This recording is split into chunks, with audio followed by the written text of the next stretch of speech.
देश का कल्याण होने वाला है। भारत की छवि पहले काफी आहत हुई, देश के अंदर वातावरण को विषाक्त जरूर करेगी, भारत की छवि को अंतर्राष्ट्रीय स्तर पर खराब भी जरूर करेगी। भारत की छवि को अपने देश से माफी मांगनी चाहिए। दुनिया के अंदर देश की छवि को खराब करने का कुत्सित कार्य किया था। उस समय विपक्ष ने देश का वातावरण खराब करने का प्रयास किया था। जब भी देश के अंदर कोई महत्वपूर्ण कार्यक्रम होता है, सबसे महत्वपूर्ण स्तंभ देश का संसद है, हम देश के सामने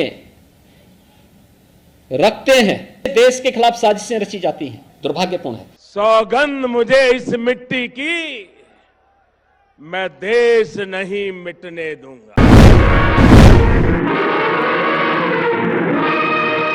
नमस्कार, मैं हूं प्रज्ञा मिश्रा और आप देख रहे हैं प्रज्ञा का पन्ना। देश की जितनी बदनामी राष्ट्रवादियों के राज में हुई उतनी कभी नहीं हुई। सही बता रहे हैं। किसानों ने आंदोलन किया, देश की बदनामी हो गई। 200 किसान आंदोलन में मर गए, ये सोए थे। विदेशी लड़कियों ने ट्वीट कर दिया, देश की बदनामी हो गई। बंगाल चुनाव के लिए इन्होंने अपने हाथों से देश को कोरोना के मुंह में झोंक दिया। देश श्मशान बन गया। लोगों ने तस्वीरें दिखाना शुरू कर दिया, अखबारों तक ने छाप दिया, देश की बदनामी हो गई।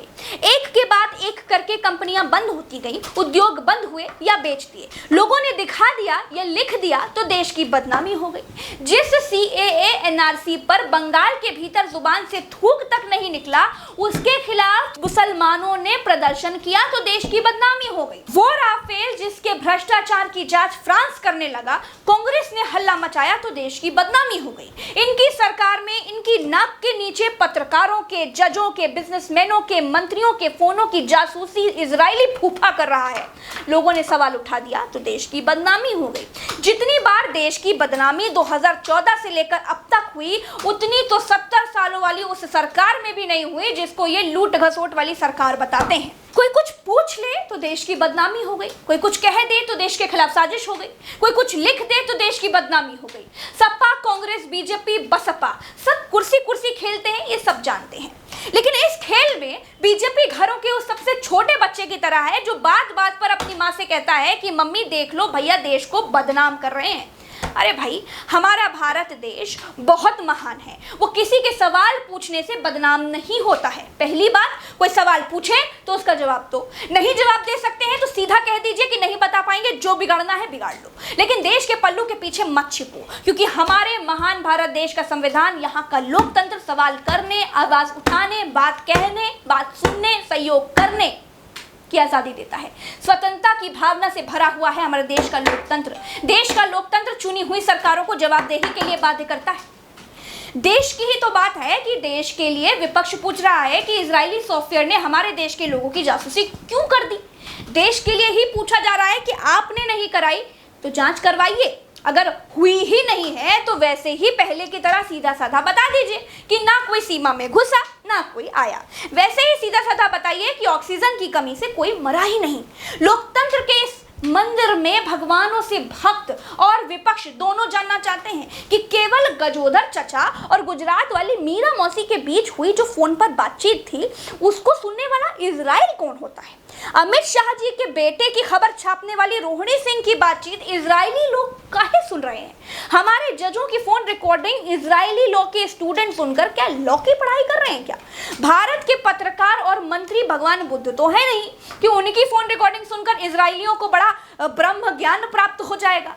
अगर ये सब आपकी जानकारी में नहीं है तो देश की सुरक्षा के साथ बहुत बड़ा खिलवाड़ है। बीजेपी कहती है कि एक भी ऐसा सबूत नहीं है जो बीजेपी को और बीजेपी सरकार को फोन जासूसी वाले मामले में जोड़ता हो। भारत में कानूनन फोन टैपिंग होती है, बस इतनी सी बात है। बीजेपी सरकार को कहना चाहिए कि जिन जिन के फोन में पेगासस से जासूसी हुई है, सब लोग अपना अपना फोन जमा करवाइए, हम इसकी फॉरेंसिक जांच कराएंगे, या फिर तुम सब लोग अपने अपने फोन की जांच करवाओ। अगर जासूसी हुई है तो चिल्लाओ, वरना जेल में डाल देंगे। झूठ बोलोगे तो जेल जाओगे। लेकिन ऐसा तो सरकार की तरफ से भी नहीं कहा जा रहा है। सरकार कह रही है कि कोई सबूत नहीं है जो बीजेपी और बीजेपी सरकार सरकार पर उंगली उठाता हो तो सबूत तो नहीं होंगे साहब। हमारे घर का छोटू भी फ्रिज से चॉकलेट निकाल कर ऐसे खाता है कि कोई सबूत नहीं छोड़ता। विपक्षी तो यहां तक कह रहे हैं कि इजरायली कंपनी के पेगासस से नेताओं के फोन की जासूसी कराकर कई राज्यों में सरकारें गिराई गई, कई चुनाव जीते गए। आरोप भी वही पार्टी लगा रही है जो आपसे पहले वहां बैठी थी जहां आप बैठे हैं। एक डाल से दूसरी डाल पर कैसे कूदा जाता है या हाथ से प्रसाद कैसे छीन कर खाया जाता है, ये उस बंदर से बेहतर कौन जान सकता है जो कभी उस पेड़ पर बैठकर धमा चौकड़ी मचा चुका हो। दोस्तों चैनल सब्सक्राइब जरूर कीजिए, वीडियो शेयर कीजिए। मेरी वेबसाइट है उल्टा चश्मा यूसी, उस पर मेरे आर्टिकल जरूर पढ़िए। पहली बार वेबसाइट खोलेंगे तो नोटिफिकेशन आएगा, उसको अलाउ कर लीजिएगा। इससे मेरे नए आर्टिकल की जानकारी आपको अपने आप फटाफट बिल्कुल मुफ्त में मिल जाएगी। और मुझे ट्विटर पर फॉलो जरूर करें, @प्रज्ञा लाइव नाम से खोजिए, वहाँ साथ आइए। साथ आएंगे तो सच और वो और शक्ति मिलेगी। दोस्तों चलते हैं, राम राम, दुआ सलाम, जय हिंद।